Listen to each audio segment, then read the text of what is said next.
A few moments later.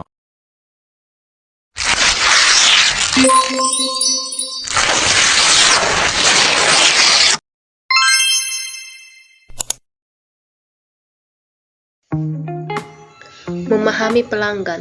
Pemasaran yang berhasil mengharuskan perusahaan berhubungan dengan pelanggan mereka. Memahami pelanggan memperoleh pandangan 360 derajat tentang kehidupan sehari-hari mereka dan perubahan yang terjadi sepanjang hidup mereka. Produk yang tepat dipasarkan ke pelanggan dengan cara yang tepat pula. 2. Perilaku konsumen. Perilaku konsumen merupakan studi bagaimana individu, kelompok, dan organisasi memilih, membeli, menggunakan, dan bagaimana barang, jasa, ide, atau pengalaman untuk memuaskan kebutuhan dan keinginan mereka. 3. Jenis barang konsumen. Pertama, produk konsumen yang tahan lama. Kategori ini mencakup produk yang jarang dibeli pelanggan karena perusahaan merancang dan memproduksinya agar bertahan lebih lama daripada barang yang tidak tahan lama. Beberapa barang yang termasuk dalam pasar ini adalah kendaraan dan perhiasan. Kedua, produk konsumen yang tidak tahan lama. Produk konsumen tidak tahan lama memiliki umur kurang dari 3 tahun. Pelanggan sering membeli dan menggunakan produk yang tidak tahan lama dalam kehidupan sehari-hari dan dapat langsung digunakan. Produk yang termasuk barang konsumsi tidak tahan lama meliputi makanan dan minuman, bensin, solar, dan minyak. 3. Fast-moving consumer goods merupakan produk konsumen yang dirancang untuk sering digunakan, biasanya dikonsumsi dengan cepat dan memiliki permintaan tinggi serta biaya rendah. Strategi pasar konsumen yaitu ada 6. Yang pertama, identifikasi basis saat ini. Yang kedua, targetkan demografi tertentu. Yang ketiga, evaluasi kompetisi. Yang keempat, analisis manfaat dan keunikan produk. Yang kelima, targetkan dengan psikografis. Yang keenam, kualifikasi pasar. Identifikasi basis saat ini yaitu lihatlah demografi dan kualitas pembeli di basis pelanggan dengan daya beli terbesar. Survei pelanggan dan riset pasar dapat membantu mengidentifikasi kebutuhan pelanggan dan bagaimana dapat melayani mereka dengan lebih baik. Yang kedua, targetkan demografi tertentu. Dengan cara lain untuk meningkatkan penargetan di pasar konsumen adalah dengan merampingkan pemasaran dan penawaran ke demografis tertentu dan dapat menargetkan pembelian dengan dasar pertimbangan seperti usia, lokasi, pendidikan, penghasilan, pekerjaan, status pernikahan, dan latar belakang yang etnis. Yang ketiga, evaluasi kompetisi. Dapat mengevaluasi penawaran pesaing, keunikan dari produk atau layanan mereka, seperti iklan, strategi pemasaran, dan hal yang membuat mereka unggul. Yang keempat, analisis manfaat dan keunikan produk, yaitu analisis fitur, manfaat, dan nilai yang diberikan produk atau layanan kepada konsumen untuk menentukan apakah produk atau layanan benar-benar menyelesaikan masalah seperti yang diiklankan. Yang kelima, targetkan dengan psikografis. Psikografis itu mengacu pada atribut pribadi seseorang dan dapat menilai produk atau layanan untuk menentukan bagaimana atribut tersebut cocok atau tidak dengan kepribadian dan gaya hidup target pasar tersebut. Atribut pribadi orang itu seperti kepribadian, gaya hidup, perilaku, ketertarikan dan hobi, dan sikap. Yang keenam, target. Yang keenam, kualifikasi pasar. Setelah mengetahui kebutuhan pasar dan bagaimana memenuhi kebutuhan mereka, dapat memenuhi syaratnya dengan beberapa kriteria, yaitu yang pertama, apakah pasar cukup besar untuk menghasilkan keuntungan? Yang kedua, bagaimana daya beli pasar? Yang ketiga, bagaimana Anda akan bersaing dengan produk dan layanan dengan fitur dan harga yang sama atau lebih baik. Selanjutnya, faktor yang mempengaruhi perilaku konsumen ada 3. Yang pertama, faktor budaya. Yang kedua, faktor sosial. Yang ketiga, faktor pribadi. Faktor budaya yaitu termasuk di dalamnya kelas budaya, subbudaya, dan sosial. Yang kedua, faktor sosial seperti kelompok referensi, keluarga, peran sosial, dan status konsumen. Yang ketiga, faktor pribadi, yaitu seperti usia, tahap dan siklus hidup, pekerjaan dan keadaan ekonomi, kepribadian dan konsep diri, serta gaya hidup dan nilai. Selanjutnya, proses psikologi kunci, yaitu merupakan titik awal untuk memahami perilaku konsumen melalui model respon rangsangan. Rangsangan pemasaran dan lingkungan memasuki kesadaran konsumen dan sekelompok proses psikologi digabungkan dengan karakteristik konsumen tertentu menghasilkan proses pengambilan keputusan dan keputusan akhir pembelian. Adapun rangsangan pemasaran diantaranya produk dan jasa, harga, distribusi, dan komunikasi.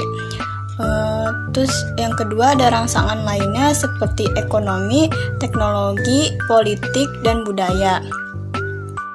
Yang ketiga yaitu psikologi konsumen. Seperti motivasi persepsi pembelajaran memori adalah memberikan makna pada informasi yang dipelajari sehingga otak kita lebih tertarik dan termotivasi untuk menyimpannya. Dengan cara ini, proses belajar menjadi lebih efektif dan memori kita menjadi lebih kuat. Yang keempat, karakteristik konsumen terdapat seperti budaya, sosial, dan pribadi. Di sini ada gambar tentang teori motivasi menurut Maslow. Abraham Maslow mengembangkan teori hierarki kebutuhan yang menyusun kebutuhan manusia dalam bentuk piramida. Menurut Maslow, kebutuhan psikologis dapat diorganisir dalam 5 tingkatan yang disusun secara hierarkis dari tingkat paling rendah hingga tingkat paling tinggi. Yang pertama ada kebutuhan fisiologis, termasuk kebutuhan dasar seperti air, makanan, dan minuman, dan kebutuhan biologis lainnya. Yang kedua, kebutuhan keamanan, melibatkan kebutuhan untuk merasa aman dan terlindungi dari ancaman fisik dan emosional. Yang ketiga, kebutuhan sosial, terkait dengan keinginan untuk bersosialisasi, memiliki hubungan interpersonal, dan menjadi bagian dari komunitas. Yang keempat, ada kebutuhan penghargaan, melibatkan kebutuhan akan penghargaan diri, pengakuan dari orang lain, serta pencapaian dan prestasi diri. Yang kelima, kebutuhan aktualisasi diri, yaitu merupakan tingkat tertinggi dalam piramida, mencakup pemenuhan potensi pribadi, pencapaian tujuan, dan pengembangan diri secara maksimal. Pemenuhan kebutuhan pada tingkat yang lebih rendah harus terpenuhi sebelum seorang dapat mencapai kebutuhan pada tingkat yang lebih tinggi dalam hierarki. Konsep ini memang disebut sebagai prinsip propensi dalam teori Maslow. Berikutnya ada persepsi. Persepsi merupakan proses di mana kita memilih, mengatur, dan menerjemahkan masukan informasi untuk menciptakan gambaran dunia yang berarti. Persepsi merupakan bagaimana kita memandang dunia. Persepsi lebih penting daripada realitas, karena persepsi yang mempengaruhi perilaku aktual dan konsumen. Persepsi terdiri dari pertama ada deteksi selektif, yaitu proses menyortir sebagian besar rangsangan. Yang kedua ada disortir selektif, kecenderungan menerjemahkan informasi agar sesuai dengan konsep awal konsumen. Yang ketiga ada retensi selektif, yaitu mengingat poin baik dari produk yang disukai dan melupakan poin dari produk pesaing. Yang keempat ada persepsi bawah sadar. Pembelajaran berasal dari interaksi pendekatan populer dari pembelajaran ialah 1. Teori pengkondisian klasik dikembangkan oleh Ivan Pavlov. Pengkondisian klasik melibatkan pembentukan asosiasi antara stimulus yang semula netral dengan stimulus yang menyebabkan respon tertentu. Kedua, teori pengkondisian instrumental dikembangkan oleh B.F. Skinner. Pengkondisian instrumental melibatkan pembentukan hubungan antara perilaku dan konsekuensinya. Ketiga, teori pembelajaran melalui pengamatan dikemukakan oleh Albert Bandura. Pembelajaran melalui pengamatan atau modeling terjadi ketika individu belajar dari melihat orang lain melakukan suatu perilaku. Memori menyimpan informasi dan pengalaman saat menjalani hidup. Memori terbagi menjadi dua. Pertama, jangka pendek, temporer dan terbatas. Kedua, jangka panjang, permanen dan tak terbatas. Asosiasi merek terdiri dari semua pikiran, perasaan, persepsi, citra, pengalaman, kepercayaan, sikap, dan lain-lain yang berhubungan dengan merek dan node merek. Lalu selanjutnya ada proses pembelian konsumen. Di sini ada dua tabel. Yang pertama itu tabel proses pembelian konsumen model 5 tahap. Tabel ini dikonsepkan oleh Philip Kotler. Tahapan-tahapannya adalah sebagai berikut. Yang pertama ada pengenalan masalah. Proses dimulai ketika konsumen menyadari adanya kebutuhan atau masalah yang perlu dipecahkan. Faktor-faktor seperti perubahan kebutuhan, perubahan situasi, atau stimulasi dari lingkungan dapat memicu pengenalan masalah ini. Yang kedua ada pencarian informasi. Setelah menyadari masalah atau kebutuhannya, konsumen akan mencari informasi untuk memahami opsi yang tersedia. Informasi bisa diperoleh dari berbagai sumber seperti teman, keluarga, iklan, ulasan online, ataupun pengalaman pribadinya. Lalu yang ketiga itu ada evaluasi alternatif, yaitu konsumen kemudian akan mengevaluasi berbagai alternatif produk atau layanan yang tersedia. Kriteria evaluasi dapat melibatkan harga, kualitas, merek, fitur, dan faktor lainnya. Pada tahap ini, konsumen juga dapat membentuk preferensi atau ranking terhadap pilihan-pilihan yang ada. Yang keempat itu keputusan pembelian. Setelah mengevaluasi alternatif, konsumen akan membuat keputusan pembelian. Faktor seperti penawaran, promosi, dan pengaruh dari kelompok preferensi dapat mempengaruhi keputusan ini. Pada tahap ini, konsumen juga dapat mengalami konflik antara keinginan dan kenyataan. Yang terakhir, yang kelima, yaitu evaluasi pasca pembelian. Setelah pembelian, konsumen mengevaluasi keputusan mereka. Jika mereka puas dengan pembelian ini, dapat memperkuat loyalitas merek dan membuat mereka lebih cenderung akan membeli produk atau layanan dari merek yang sama di masa depan. Jika konsumen tidak puas, konsumen akan mengalami penyesalan atau bahkan retur produk. Lalu untuk tabel yang kedua itu adalah langkah-langkah antara evaluasi alternatif dan keputusan pembelian. Yang pertama ada keputusan pembelian, yaitu proses mental dan fisik yang melibatkan pemilihan dan pembelian produk atau layanan oleh konsumen. Keputusan pembelian dapat dipengaruhi oleh sejumlah faktor, termasuk motivasi, persepsi, sikap, dan faktor lingkungan. Ini melibatkan serangkaian langkah seperti pengenalan kebutuhan, pencarian informasi, evaluasi alternatif, pengambilan keputusan, dan perilaku pasca pembelian.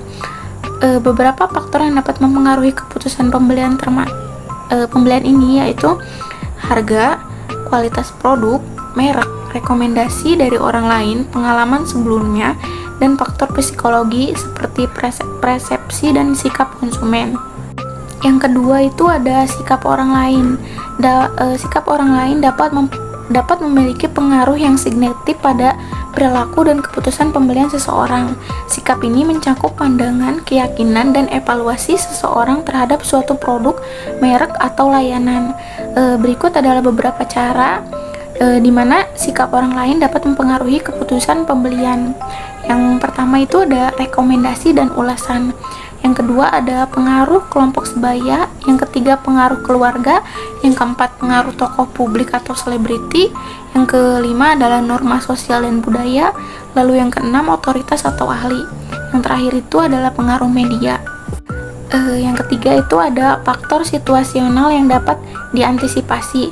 Ini merujuk pada pengaruh dari kondisi atau kejadian tertentu yang muncul tanpa perencanaan atau harapan sebelumnya. Faktor-faktor ini dapat mempengaruhi keputusan atau perilaku seseorang secara tidak terduga. Beberapa contoh faktor situasional yang dapat diantisipasi yaitu yang pertama perubahan cuaca. Lalu yang kedua ada kejadian darurat. Yang ketiga itu perubahan status kesehatan.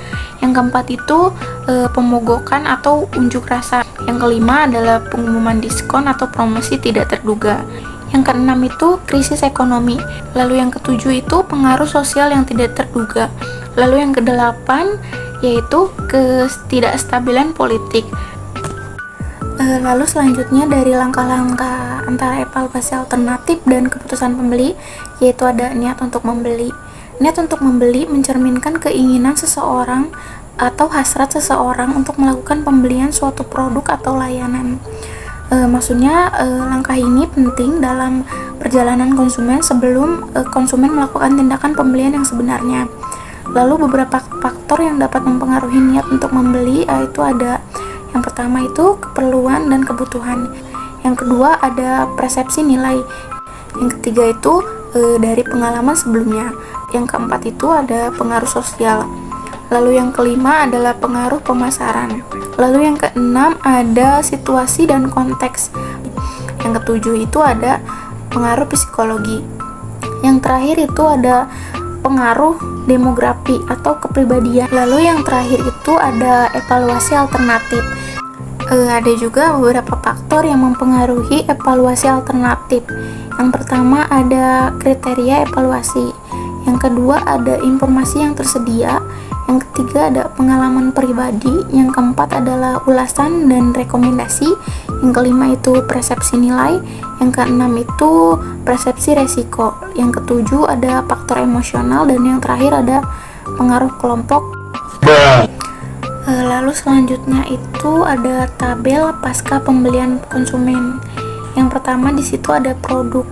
Produk itu adalah barang fisik atau jasa yang dihasilkan atau ditawarkan untuk memenuhi kebutuhan atau keinginan konsumen. Produk bisa berupa barang konsumen, barang industri atau jasa yang menyediakan nilai tambah. Yang kedua di situ ada menyingkirkan produk untuk sementara, yaitu adalah taktis bisnis yang cukup umum. Bisa jadi perusahaan perlu menyesuaikan strategi mereka, memperbarui produk atau bahkan menciptakan antisipasi dalam pasar. Pilihan tersebut bisa memberikan ruang untuk inovasi atau perbaikan yang dibutuhkan. Tapi tentu saja mengambil produk tersebut dengan peningkatan yang signifikan adalah kuncinya. Lalu ada menyingkirkan produk untuk selamanya. Maksudnya yaitu keputusan untuk menghentikan suatu produk secara permanen biasanya merupakan langkah yang cukup serius.